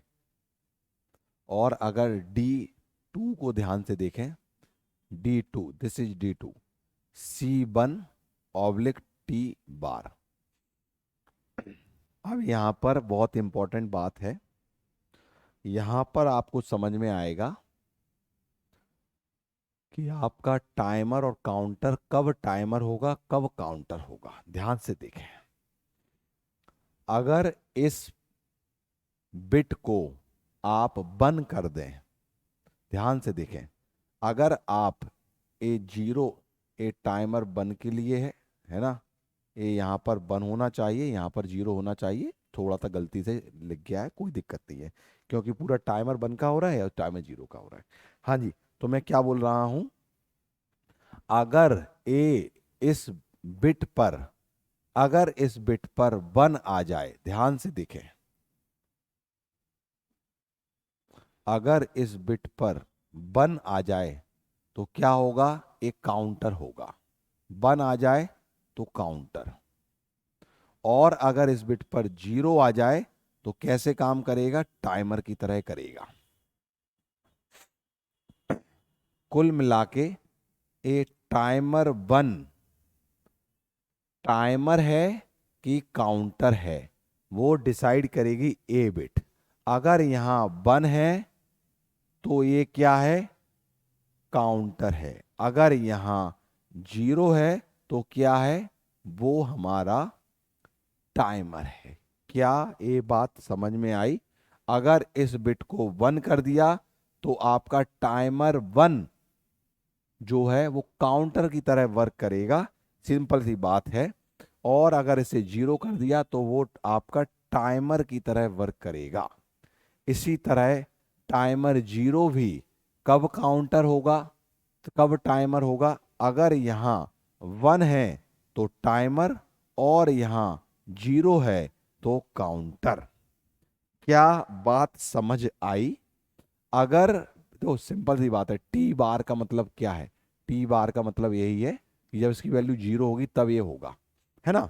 तो सिंपल देखो, ध्यान से देखो, C1 टाइमर 1, वापस से बोल रहा हूं, सी इसकी वैल्यू 1 कर दी, 1 मतलब काउंटर, इसकी वैल्यू 0 मतलब टाइमर, इसकी वैल्यू 1 मतलब काउंटर, इसकी वैल्यू 0 मतलब टाइमर। तो इंडिविजुअली आप टाइमर 1 और टाइमर 0 को कैसे करना चाहते हो, टाइमर 1 को आप टाइमर रखना चाहते हो या काउंटर रखना चाहते हो, टाइमर 0 को भी टाइमर रखना चाहते हो या काउंटर रखना चाहते हो, यहां से आप कर सकते हो, इंडिविजुअली प्रोग्राम्ड हो सकता है। क्या मेरी बात समझ में आई? क्या ये बात समझ में आ गई? तो अभी तक आपने दो चीजें समझ ली कि टाइमर और काउंटर स्टार्ट कहां से होंगे। आपने गेट को देखा, गेट को देखने के बाद एक गेट से आपको समझ में आ गया टाइमर और काउंटर स्टार्ट कैसे होंगे। और सबसे इंपॉर्टेंट आपने देखा कि ये टाइमर और काउंटर कब टाइमर होगा, कब काउंटर होगा, वो यहां से आपने देखा कि ये कब टाइमर होगा, कब काउंटर होगा। क्या मेरी बात समझ में आई? हाँ जी सर, ये तो आ गई, बड़ी आसान बात बताई थी आपने। अब आपको अगला जो चीज समझनी है, जरा उस पर फोकस करें, उसको समझें। अगली बात आपको क्या समझनी है, ध्यान से देखें। अगली जो बचे हुए M1 और M0 बचा हुआ है, देखो M1 M0 यहां पर है, M1 M0 यहां पर है। अब आपकी बात आती है चार अलग, मतलब टाइमर और काउंटर के चार अलग अलग मोड हैं। टाइमर 0 के भी चार अलग अलग मोड है, टाइमर 1 के भी चार अलग अलग मोड है, टाइमर काउंटर, मैं बात बार बार बोल रहा हूँ कॉमन है, ये चार अलग अलग मोड में काम करता है। वो डिसाइड कहां से होता है, M1 M0 से। ये मोड सिलेक्टिंग बिट है। वापस से बोलता हूं, अभी तक आपने क्या किया, पहले आपने अपने टाइमर काउंटर को स्टार्ट किया यहां से। आपको जिसको भी स्टार्ट करना हो, दोनों को करना हो दोनों को करो, एक को करना एक को करो, इंडिविजुअली प्रोग्राम है। फिर आपने क्या किया, आपने डिसाइड किया कि टाइमर 1 को मैं टाइमर बनाना चाहता हूं तो इधर 0 कर दिया, और टाइमर 0 को मैं काउंटर बनाना चाहता हूं तो यहां 1 कर दिया। तो यहां पर 1 और 0 रख के आपने इंडिविजुअली इन्हें टाइमर और काउंटर की तरह बना दिया, या टाइमर काउंटर की तरह यूज करने का काम शुरू किया। अब हर टाइमर और काउंटर, चाहे वो टाइमर 1 हो चाहे टाइमर 0 हो, चार अलग अलग मोड में काम करता है। और वो चारों मोड कैसे सिलेक्ट होंगे, वो इन दोनों बिट से सिलेक्ट होंगे। दोनों में आप देखो, टाइमर 1 के लिए भी M1 M0 बिट है और टाइमर 0 के लिए भी 2 बिट है। अब इनका खेल आगे आप देखेंगे। यहां पर मोड सिलेक्टिंग बिट, जो हमारी M1 M0 है, वो मोड सिलेक्ट बिट है। मतलब इनका यूज करके आप टाइमर ऑपरेशन जो है वो चार अलग अलग मोड में काम कर सकता है। समझ में आ रहा है कि नहीं आ रहा है? इनका यूज करके आप अपने टाइमर को चार अलग अलग मोड में काम करवा सकते हो। अब हर एक मोड को समझना है कि मतलब क्या है, पर यहां से अभी इतनी बात समझे, जब दोनों की वैल्यू 0 0 है तो मोड 0 होता है। जब दोनों की वैल्यू 0 0 है तो मोड 0 होता है। बात समझ में आई? ठीक है। जब इसकी वैल्यू 0, इसकी वैल्यू 1, तो मोड 0 को 13 बिट टाइमर मोड भी बोलते हैं। जब M1 की वैल्यू 0, इसकी वैल्यू 1 कर दी तो मोड 1 हो जाएगा, इसको 16 बिट टाइमर मोड भी बोलते हैं। तो सिंपल सी बात है, यहां क्या रख रहे हो उस पर मोड रहेगा। इसकी वैल्यू 0 0 रख दी तो टाइमर 1 मोड 0 में आ जाएगा, और अगर इसकी वैल्यू 0 0 रख दी तो टाइमर 0 0 मोड में आ जाएगा। कुल मिला के टाइमर 1 और टाइमर 0 अलग अलग मोड में काम कर सकते हैं। इसमें मोड 1 आ जाए, इसमें मोड 0 आ जाए, डिपेंड करेगा यहाँ 0 0 है, 0 1 है, बन 0 है, बन 1 है। ये बात आपकी भेजे में अभी तक घुस जाना चाहिए। कौन सी बात? कि इसके लिए अलग मोड हो रहे हैं, अलग इसका लिए स्टार्ट स्टॉप है, और अलग इसका टाइमर काउंटर है टाइमर 1 के लिए, और टाइमर 0 के लिए सब कुछ अलग है। इसी तरह है पर अलग है, क्योंकि टाइमर 1 अलग रजिस्टर, टाइमर 0 अलग रजिस्टर, दोनों 16-16 बिट की हैं, दोनों अपना काम अलग अलग कर रहे हैं। ठीक है, क्या समझ में आया? ठीक है सब। हाँ, तो जब इनकी वैल्यू 0-1 होगी तो मोड 1 होगा। मोड 1 इसको 16 बिट टाइमर मोड भी बोलते हैं।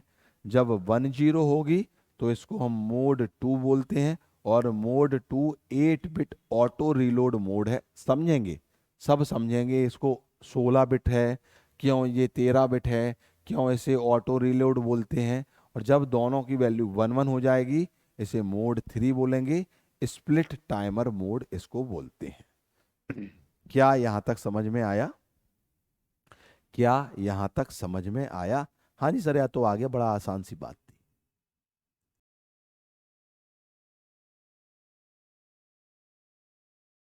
हाँ जी, तो अब हम बात करते हैं एक एक करके हर एक मोड की।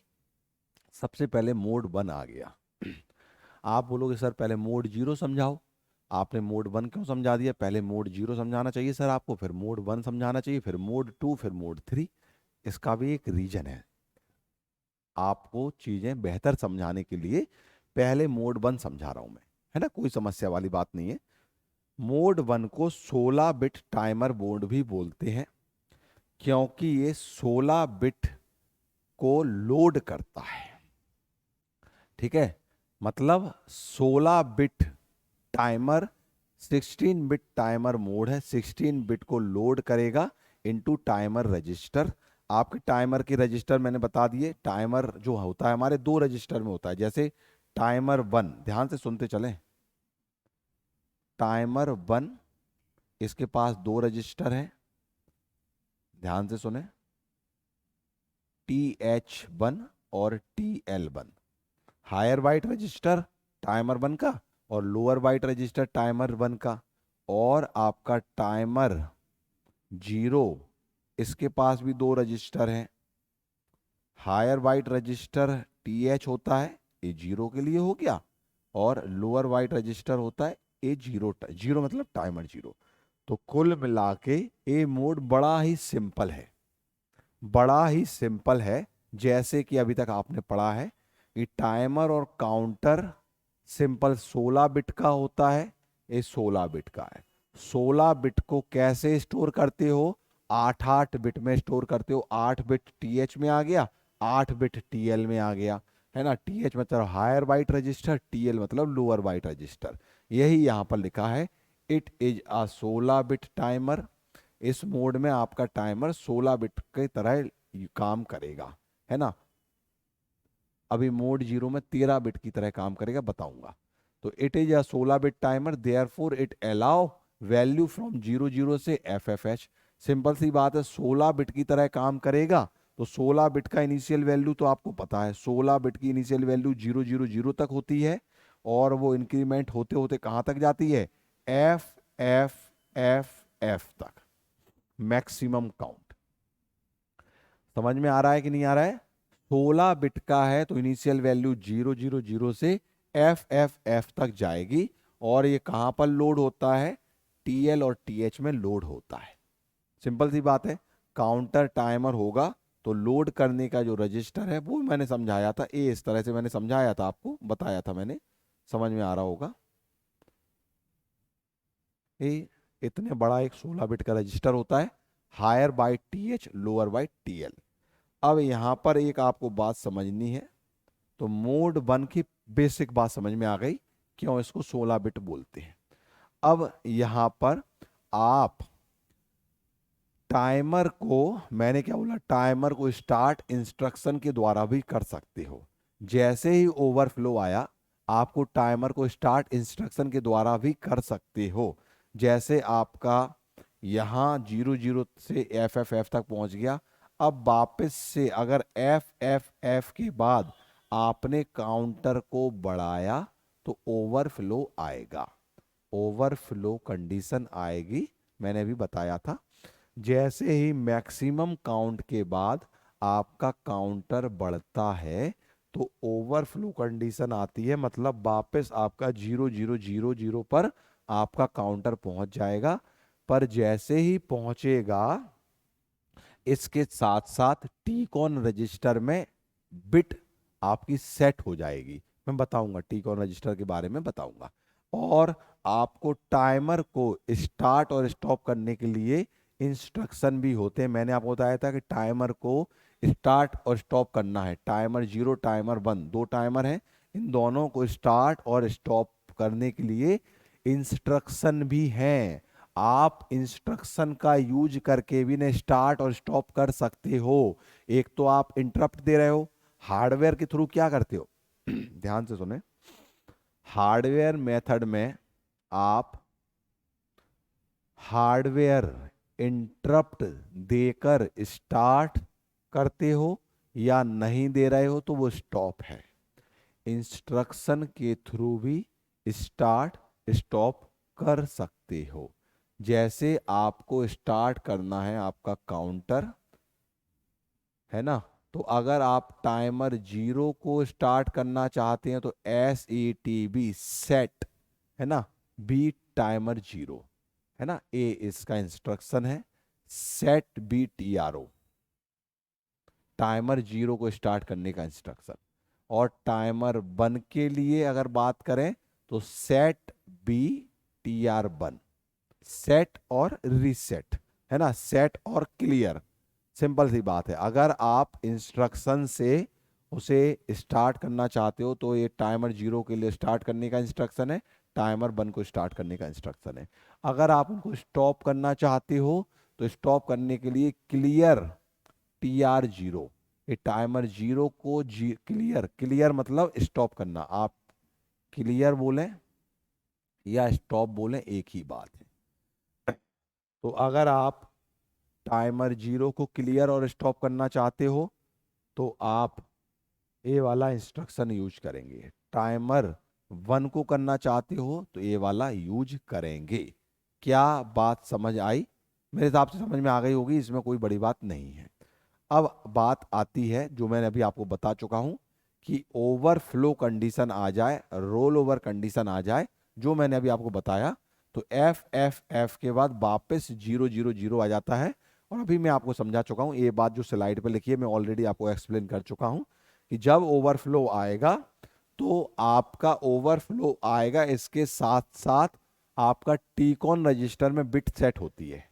टीकॉन रजिस्टर यही तो बताता है कि कौन सा टाइमर ओवरफ्लो हुआ है, कहाँ रोल ओवर आया है।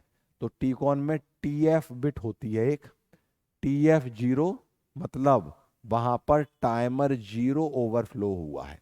ध्यान से सुने, अगर टाइमर 0 ओवरफ्लो रोल ओवर हुआ है, मतलब टाइमर 0 हायर से वापस यहां पर आया है, तो आपका TF0 जो बिट है टीकॉन में उसकी वैल्यू 1 हो जाएगी। यहां पर साथ साथ आप टीकॉन रजिस्टर भी समझ रहे हो, है ना, ये ओवरफ्लो फ्लैग बिट होती है ना। अगर आपका टाइमर 1 ओवरफ्लो हुआ है, रोल ओवर हुआ है, तो TF1 बिट, TF1 बिट आपके टीकॉन रजिस्टर में होती है। TF1 बिट की वैल्यू 1 हो जाएगी। अभी मैं छोटा सा आपको दिखा देता हूँ, एस है ना, टीकॉन रजिस्टर दिखा देता हूँ। ये टीकॉन रजिस्टर है, यहां पर देखो ये TF1 और TF0 बिट है। अब मेरे हिसाब से समझ में आ रहा होगा, टीकॉन रजिस्टर है, टीकॉन में TF1 और TF0 है। तो अगर टाइमर 0 ओवरफ्लो हुआ है तो ये वाली बिट सेट हो जाएगी, 1 हो जाएगा, आपको पता पड़ जाएगा। अगर इसकी वैल्यू 1 है आपको पता पड़ जाएगा टाइमर 0 ओवरफ्लो हुआ है।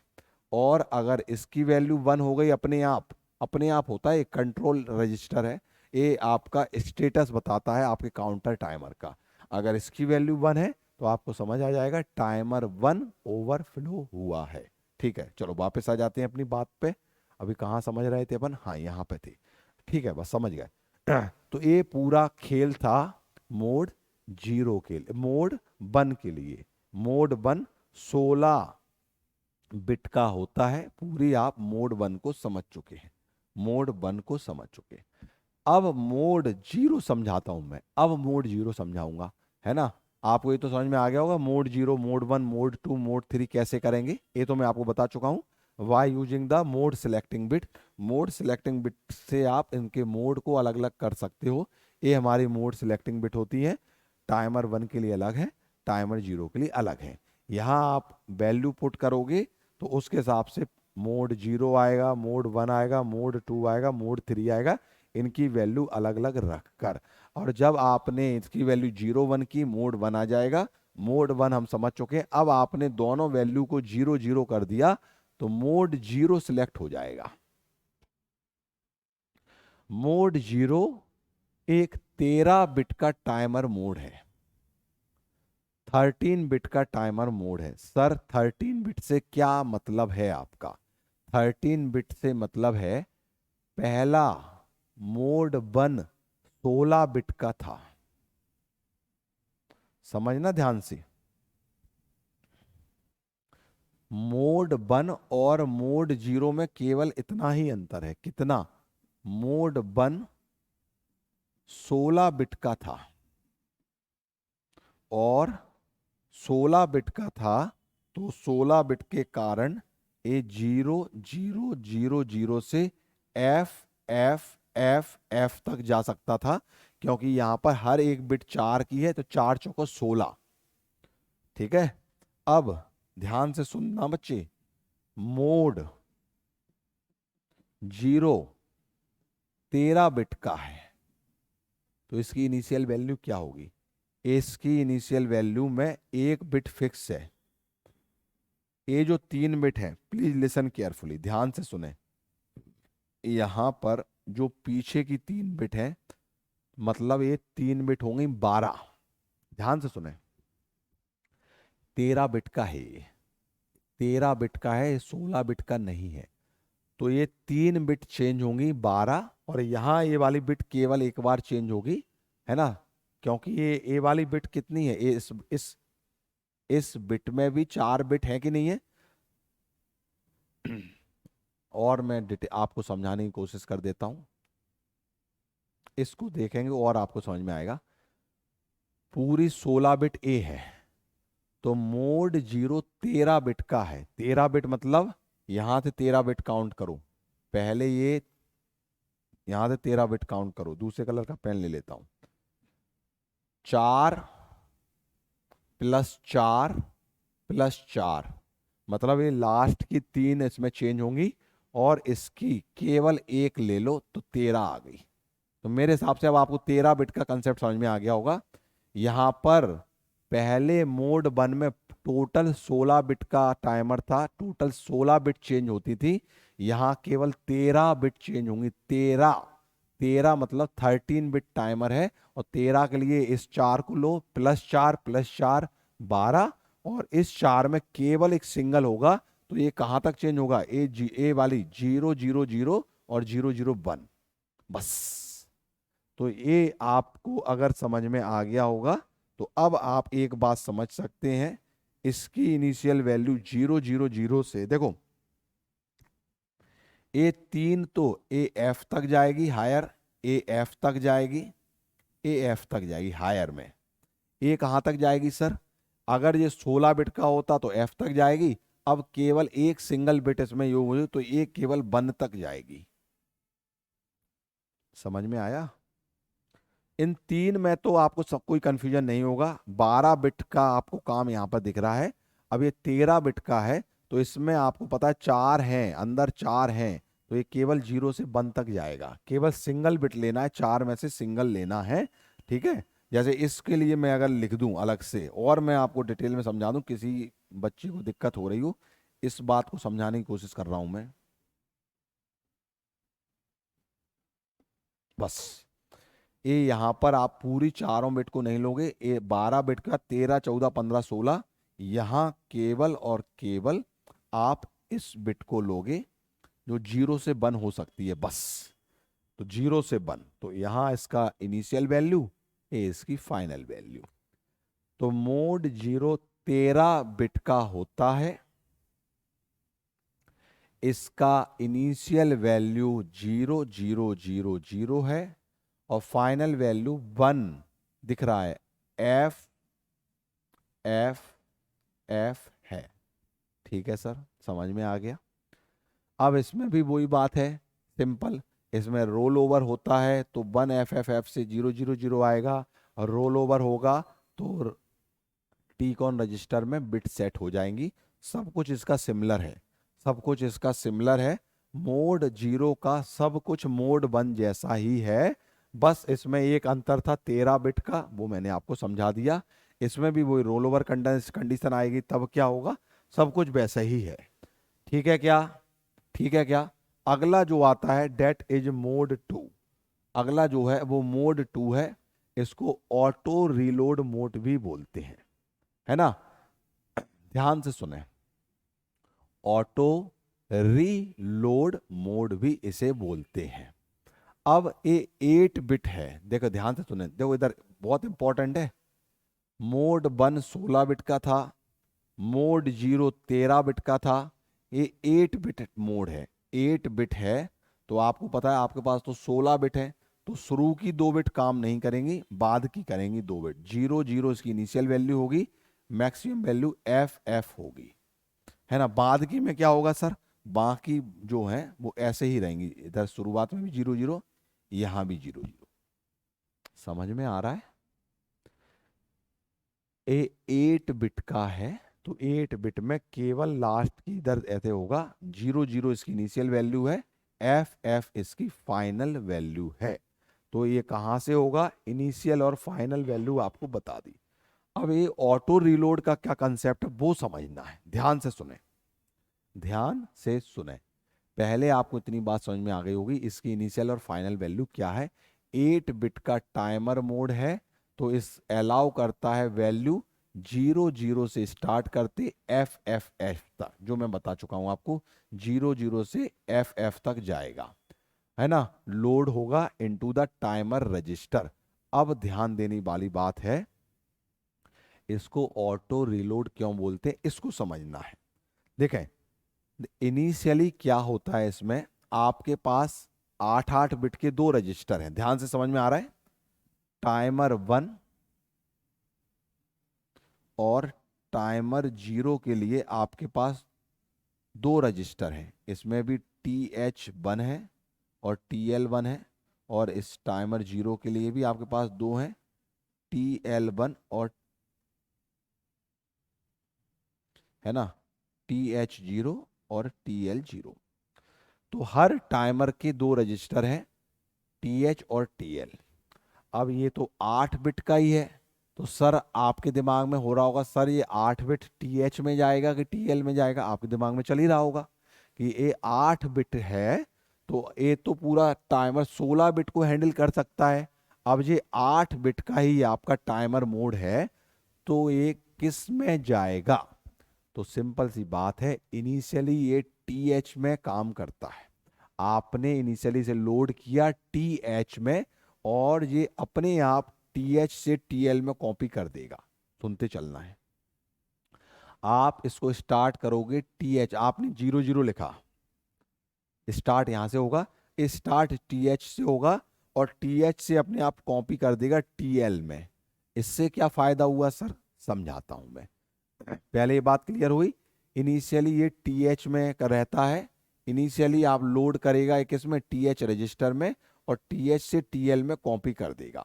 अब इसका होगा क्या, ध्यान से सुने, इसमें होगा क्या, अब TL रजिस्टर में काउंटिंग बढ़ रही है क्योंकि TH से TL चला गया, TL रजिस्टर में काउंटिंग बढ़ रही है, 00 01 02 03 ऐसे बढ़ बढ़ के वो मैक्सिमम काउंट आ गया FF तक। अब FF के बाद अगर काउंटिंग बढ़ी तो वो रीलोड हो जाएगा, है ना, रोल ओवर हो जाएगा 00 पर। रीलोड नहीं, रोल ओवर बोलना है, रीलोड तो भी समझाऊंगा। अगर FF TL अपना FF तक आ गया, है ना, तो अब जैसे ही रोल ओवर होगा वो कहाँ आएगा, 0 0 पर। और ये 0 0 आपका TL रजिस्टर जो है वो ओवरफ्लो और रोल ओवर हुआ है, TH नहीं हुआ है। तो अब TH का डेटा वापस TL में आ जाएगा। TH में आपने 0 0 कर रखा था, वो वापस TL में आ जाएगा। आपको अलग से स्टार्ट और स्टॉप करने की जरूरत नहीं है। क्या बात समझ में आई? अपने आप जब यहां पर रोल ओवर आया, यहां पर रोल ओवर जैसे ही आएगा, TL में मैक्सिमम वैल्यू पर जैसे ही पहुंचा FF तक, तो TH का डेटा 0 0 अपने आप TL में आ जाएगा। इसी को रीलोड बोलते हैं। समझ में आ गया? और आप इस टाइमर को, then timer must be started, and timer को स्टार्ट करने के लिए यहां पर आपके पास फिर वही इंस्ट्रक्शन है, सेट बी TR0 टाइमर 0 के लिए, सेट बी TR1 टाइमर 1 के लिए। This is like mode 1। Mode 1 में भी यही था, आपको टाइमर स्टार्ट करना है इंस्ट्रक्शन का यूज करके। तो सेट बी TR0 था टाइमर 0 के लिए, सेट बी TR1 था टाइमर 1 के लिए, ए था। अब हमने जो बोला है वो यहां पर लिखा हुआ है, if we are using timer 0 और TF0 गोज हाई। TF0 कौन सी बिट है, टी कॉन रजिस्टर की। तो आपका if using TF1 then TF1 is raised. कुल मिला के आपको क्या समझ में आ रहा है कि अगर ओवरफ्लो आता है तो उससे रिलेटेड, अगर टाइमर 0 ओवरफ्लो होता है तो TF1 TF0 बिट, TF0 याद है, ये है TF0 टी कॉन रजिस्टर में A1 हो जाएगा, और टाइमर 1 ओवरफ्लो होता है तो A1 हो जाएगा। वो मैं समझा चुका हूं आपको, वो ही मोड 1 जैसी कहानी है, बिल्कुल एक ही बात है। ठीक है, समझ में आ रहा है कि नहीं आ रहा है? क्लियर हुई बात? सिंपल सी बात है। और अगर TL रजिस्टर, ये अगली लाइन क्या लिखी हुई है, when TL register roll over, जब TL रजिस्टर रोल ओवर होता है, क्योंकि इनिशियली आपका TH का डेटा TL में चला गया, और जब TL रोल ओवर होता है यहां से FF से 0 0, तो आपको पता है TF बिट बंद हो जाती है। TF बिट मतलब टी कॉन की बिट बंद हो जाती है, और TL reloaded automatically with the original value kept by the TH। A line को ध्यान दें।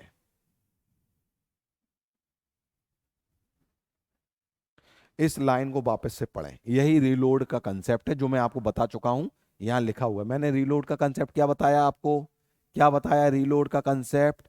रीलोड का कंसेप्ट बताया कि जब TL में ओवरफ्लो आएगा, रोल ओवर आएगा, क्योंकि इनिशियली TH का डेटा TL में चला गया। अब TL में जब ओवरफ्लो आएगा तो TH का डेटा अपने आप अब TL में ऑटोमेटिकली कॉपी हो जाएगा। इसी को रोल ओवर, इसी को रीलोड बोलते हैं। TL is reloaded automatically when original value kept by the TH register. ये कब होगा, जब आपका TL रजिस्टर रोल ओवर हो जाएगा। जब TL का रोल ओवर होगा तो अपने आप TL किससे रीलोड हो जाएगा, TH से रीलोड हो जाएगा। ठीक है, इन्हीं वापस से एक लाइन समझा देता हूं।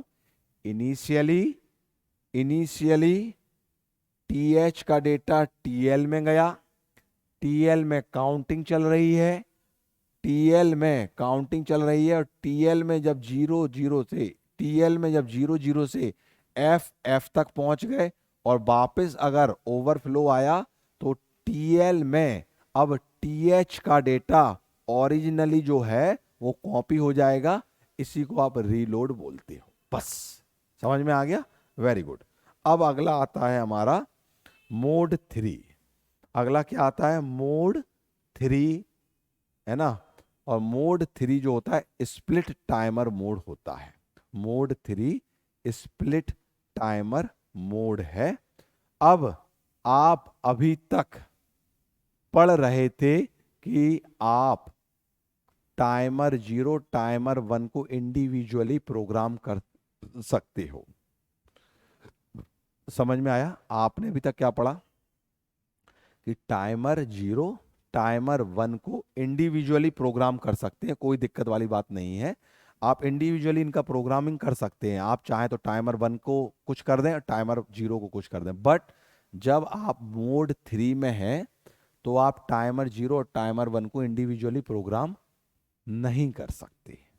समझ में आ रहा है? Timer 0 and 1 may be programmed to be mode 0 in 1 into independently. आप मोड 0 1 2 में उनको इंडिपेंडेंटली इंडिविजुअली प्रोग्राम कर सकते हो, बट जब मोड 3 में है तब वो सिमिलर रहेगा। This is not true for the mode 3। Mode 0 1 2 timer 0 timer 1 programmed जो है इंडिपेंडेंटली हो सकते हैं, है ना?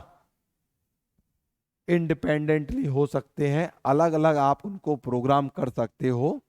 पर अगर टाइमर 3 अगर आप मोड 3 में हैं तो आप उनको इंडिपेंडेंटली ऑपरेट नहीं करवा सकते। Timers do not operate independently if mode 3 is chosen for the timer 0। क्या मेरी बात समझ आई? आप उनको इंडिपेंडेंटली प्रोग्राम नहीं करवा सकते, ठीक है क्या? तो ये हमारा मोड 3 के बारे में बात हो गई। अब हम बात करते हैं last, T cone register. T cone register a timer control register है। टी कॉन रजिस्टर क्या है? Timer control register. और मैं आपको बता चुका हूं, ये टाइमर और कंट्रोल का स्टेटस होता है, उसको बताता है ओवरफ्लो आया कि नहीं आया, और ये इंटरप्ट को भी हैंडल करता है। आप देखोगे इसकी जो हायर निवल है, अपर निवल जो हायर बाइट है वो आपको यहाँ पर बता रही है स्टेटस, और जो लोअर है वो इंटरप्ट के बारे में बता रही है। तो ये जो टाइमर कंट्रोल रजिस्टर है वो यहाँ पर दो काम कर रहा है। ये आपको स्टेटस भी बताता है और आपको इंटरप्ट के बारे में भी बताएगा। अब कौन कौन बिट का क्या क्या काम है मैं वो बताता हूँ, ठीक है? जैसे टीकॉन 7 और 5, टीकॉन 7 और टीकॉन 5, कहाँ है टीकॉन 5? ए है ना? इधर आप देखो TF1 ए, टीकॉन 7 ए कौन सी बिट लिखी है टीकॉन 7 पर? TF1। और टीकॉन 5 यहां पर क्या लिखा हुआ है? T5 पर क्या लिखा हुआ है? TF0। टीकॉन 7 और TF5 यहाँ पर TF1 और TF0 लिखा हुआ है। ये दोनों जो हैं मैं आपको अभी तक बार बार बता चुका हूं, ये टाइमर ओवरफ्लो फ्लैग बिट है। टाइमर ओवरफ्लो फ्लैग बिट है। ये क्या है? इन बिट का नाम क्या है? Timer overflow flag bit. Timer overflow flag bit है। एक किसके लिए है? एक टाइमर 1 के लिए है, और ये किसके लिए है? ये टाइमर 0 के लिए। समझ में आ रहा है कि नहीं आ रहा है? जब टाइमर 1 ओवरफ्लो होता है तो TF की वैल्यू 1 हो जाती है, अब बता चुका हूं। और जब टाइमर 0 हमारा ओवरफ्लो होता है तो TF0 की वैल्यू 1 हो जाती है। समझ में आ गया होगा? टाइमर ओवरफ्लो फ्लैग बिट है। अब अगला जो है टीकॉन 6 और 4, ये टाइमर को स्टार्ट करने के लिए यूज होता है। Timer run control bit, TCON 6 and 4, TCON 6 and 4। टीकॉन 6 क्या लिखा है? टीकॉन 6 है TR1, और टीकॉन 6 के बाद टीकॉन 4 आपके क्या है? टीकॉन 4 है TR0। तो ये क्या लिखा हुआ है? इनका नाम क्या है? इनका नाम मैं बोला timer run control bit. Timer run control bit, timer run control bit वही है ना? ये टाइमर 1 के लिए है, टाइमर 0 के लिए, उसे स्टार्ट स्टॉप करने के लिए बात करते हैं ना। टाइमर रन कंट्रोल बिट है, ये आ गया। अब जो लोअर वाला है ये इंटरप्ट से रिलेटेड है ना? इंटरप्ट से रिलेटेड है। इंटरप्ट एज फ्लैग टीकॉन 3 और टीकॉन 1, इंटरप्ट एज फ्लैग बिट है ना। टीकॉन 3 और टीकॉन 1 ये इंटरप्ट से रिलेटेड है, ध्यान से देखें। टीकॉन 3, टीकॉन 3 क्या है, इंटरप्ट IE1, और टीकॉन 1 क्या लिखा हुआ है, टीकॉन 1, टीकॉन 1 IE0, ठीक है ना। Interrupt edge flag bit, interrupt edge flag bit है, ठीक है, सिंपल सी बात है, ये इंटरप्ट एज फ्लैग बिट है। तो आपको यहां पर इनको क्या लिखना है, क्या है, interrupt edge flag bit, interrupt edge flag bit, ठीक है। ये 1 के लिए है और ये इंटरप्ट एज, ठीक है। क्या हमें पता है हमारे टोटल 5 इंटरप्ट होते हैं, है ना, 2 हमारे हार्डवेयर और 3 सॉफ्टवेयर, आपको पता होगा। तो ये इंटरप्ट एज फ्लैग बिट है, ये है। और लास्ट जो है हमारा टीकॉन 2 और टीकॉन 0, ये हमारे एक्सटर्नल जो इंटरप्ट आए हैं, एक्सटर्नल जो इंटरप्ट हैं उनको कंट्रोल करने के लिए है, एक्सटर्नल इंटरप्ट को इनेबल करने के लिए है ना, एक्सटर्नल इंटरप्ट को इनेबल करने के लिए, कंट्रोल करने के लिए। तो टीकॉन 2, टीकॉन 2, टीकॉन 2 यहां लिखा हुआ है ये IT1, और टीकॉन 0 IT0,